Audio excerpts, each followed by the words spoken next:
Hi hello നമസ്കാരം ഹരി ഓം. ഇപ്പം വലിയ വ്യൂസും ലൈക്കും കമൻറ്റും ഷെയറും ഒന്നുമില്ലാത്ത ഒരു വീഡിയോ ആയിട്ട് വീണ്ടും വന്നിരിക്കുകയാണ്.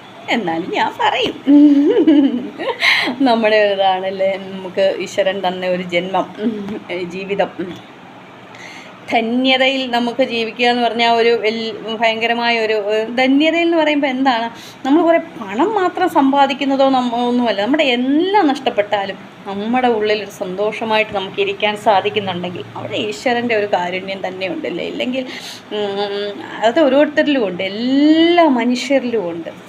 അത് നമ്മൾ പുറത്തെടുക്കണം. അത് നമ്മൾ ഇങ്ങനെ ഇപ്പം പറയും, ശരീരത്തിൻ്റെ അഴുക്ക് പോകാൻ നമുക്ക് കുറച്ച് സോപ്പൊക്കെ ഇട്ട് കുളിച്ചാൽ അത് പോകുമെന്ന് എൻ്റെ മാതാജിയൊക്കെ പറയുന്ന കേട്ടോ. ഇത് ശരീരത്തെ അഴുക്ക് പോകാൻ ചന്ദ്രിക സോപ്പിൻ്റെ ഇത്തിരി മതി എന്ന് പറയും. പക്ഷേ നമ്മുടെ മനസ്സിലെ അഴുക്ക് പോയി അതൊന്ന് വൃത്തിയാകാൻ വേണ്ടി ഈ നാമജപം, ഇതുപോലുള്ള സത്സംഗങ്ങൾ, ഇതുപോലെന്ന് പറഞ്ഞാൽ ഞാൻ പറയുന്നതല്ല, ഞാൻ എൻ്റെ ഇവിടെ നിന്നൊക്കെ കിട്ടിയ കുഞ്ഞു കുഞ്ഞാറ് വെച്ചിട്ട് എനിക്കുള്ള ഒരു മാറ്റത്തെക്കുറിച്ച് ഞാൻ പറയുന്നു. നല്ല നല്ല സത്സംഗികൾ, നല്ല ആചാര്യന്മാരൊക്കെ പറയുന്നത് കേൾക്കേണ്ട, പുസ്തകങ്ങൾ വായിക്കുക ഒക്കെ ചെയ്യുമ്പോൾ നമുക്ക് കിട്ടുമെന്നേ. ഇതൊക്കെ എല്ലാവർക്കും പറ്റും, സാധിക്കും. സകലം സമസ്ത ഭുവനങ്ങൾക്കും ഹിതം നൽകി നീ എന്നാണ് ഗുരുദേവൻ പറഞ്ഞിരിക്കുന്നത് അല്ലേ. 1000 കോടി അനന്തൻ്റെ ശേഷിയുമായിട്ടാണ് ഓരോരുത്തരും ഈ ഭൂമിയിൽ വന്ന് പറക്കുന്നത്. അപ്പോൾ അങ്ങനെയൊക്കെയുള്ള നമ്മുടെ ഇപ്പം ആനയുടെ തലയുള്ള ദൈവം നമുക്ക് അല്ലേ, നമ്മുടെ ഗണപതിയെ പറയും. അങ്ങനെ എന്താ ഹിന്ദുക്കൾക്ക് എന്തോ ഇങ്ങനെ ദൈവങ്ങളുണ്ടോ? പക്ഷേ അതൊക്കെ നമ്മുടെ ജീവിതത്തിൻ്റെ ഓരോ നമ്മുടെ ജീവിതവുമായിട്ട് ഉൾപ്പെടുത്തിയുള്ള തത്വങ്ങൾ. അത് പിന്നെ ഇപ്പം നമ്മുടെ ഇത് വെച്ച് പരിമിതമായ അറിവ് വെച്ചിട്ട് അതിനെ കൂടുതൽ പറയാനറിയില്ല. എങ്കിലും നമുക്കത് മനസ്സിലാവുമ്പോൾ നമുക്ക് കിട്ടുന്ന ഒരു വലിയൊരു അനുഭവം എന്ന് പറയുന്ന ഒരു ഭയങ്കരമാണ്.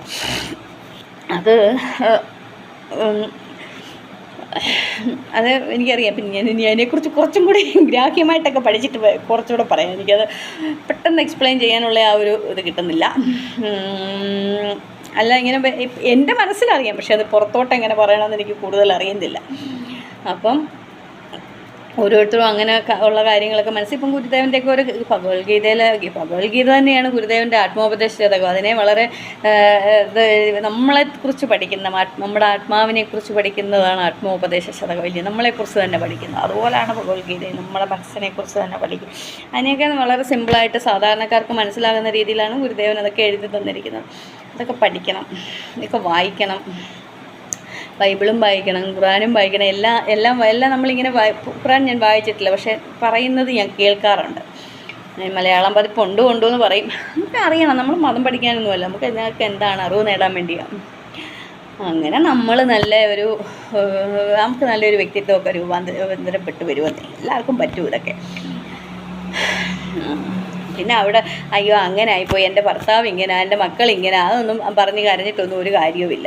അപ്പം നമുക്ക് വേണമെങ്കിൽ, ഇപ്പം ഞാനാണെങ്കിലും നമുക്ക് എന്തെങ്കിലും ദുഃഖം വരുമ്പോൾ നമ്മൾ ഓരോരുത്തരെ പഴി പറയും. ഇവർ കാരണമാണ് എനിക്കിങ്ങനെ. ഞാനും പറയുന്ന ഒരാൾ തന്നെയായിരുന്നു, ഇവർ കാരണമാണ് ഇങ്ങനെ വന്നത്, അവർ കാരണമാണ് ഇങ്ങനെ വന്നത്. ഇപ്പം നമുക്ക് അങ്ങനെയൊന്നും പറയാനുള്ള മനസ്സേ ഇല്ല. എന്ന് വെച്ചാൽ ഇപ്പം മുത്തണ്ണാന്നേലും ഇപ്പം ഞാൻ പറയും, മുത്തണ്ണനെ കെട്ടിയത് കൊണ്ടാണ് എനിക്കിങ്ങനെ ഒരു ഇത് വന്നത് എന്ന് പറയുന്ന ഒരാളാണ് ഞാൻ.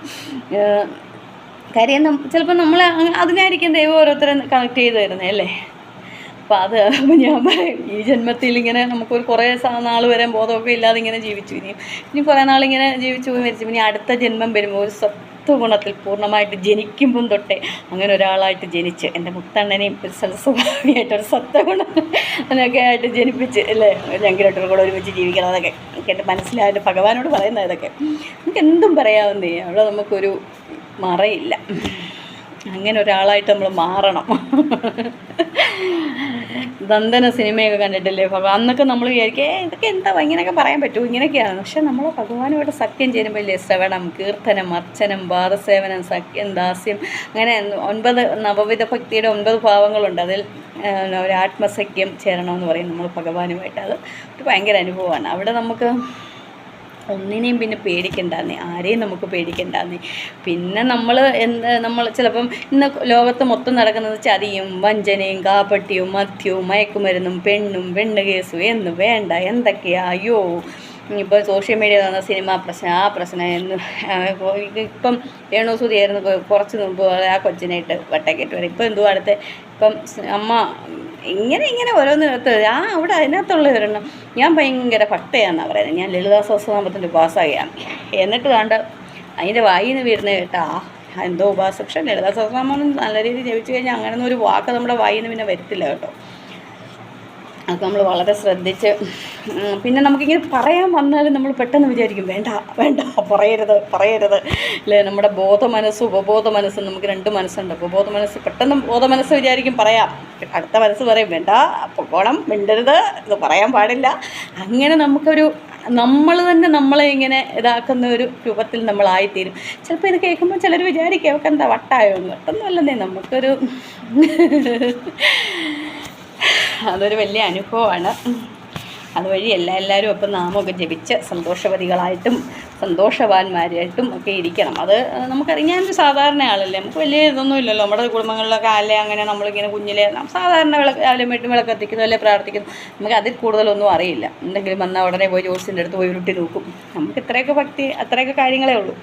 പിന്നെ ഇതൊക്കെ മനസ്സിലാക്കുമ്പോൾ നമുക്ക് ഗുരുദേവൻ പറയുന്നത് വനമലർ കൊയ്തു മകേശ പൂജ ചെയ്യും മനുജന് മറ്റൊരു വേല ചെയ്തിടേണ്ട, വനമലർ കൊയ്തും അതല്ല എങ്കിൽ മായാ മനു ഒരു വിട്ടുമിരിക്കാവുന്നു അല്ലേ.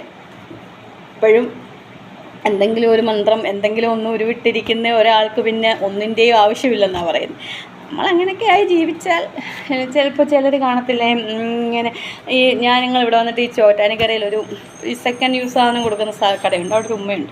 ഉമ്മ ചെല്ലുമ്പോൾ ഫോണിനകത്ത് എപ്പോഴും മുസ്ലിമാണ്, ഇങ്ങനെ വെച്ചോണ്ട് ഒരു പുസ്തകം കാണും കയ്യിൽ, ഇങ്ങനെ കേട്ടോണ്ടിരിക്കും. അപ്പം ഞാനും വിചാരിക്കും ഞാൻ കഴിഞ്ഞ ദിവസം ഞാൻ പറഞ്ഞു ഞാൻ എങ്ങനെയായിരുന്നു ഇതൊക്കെ കേൾക്കുമോ ഇങ്ങനെയാണെന്നോ.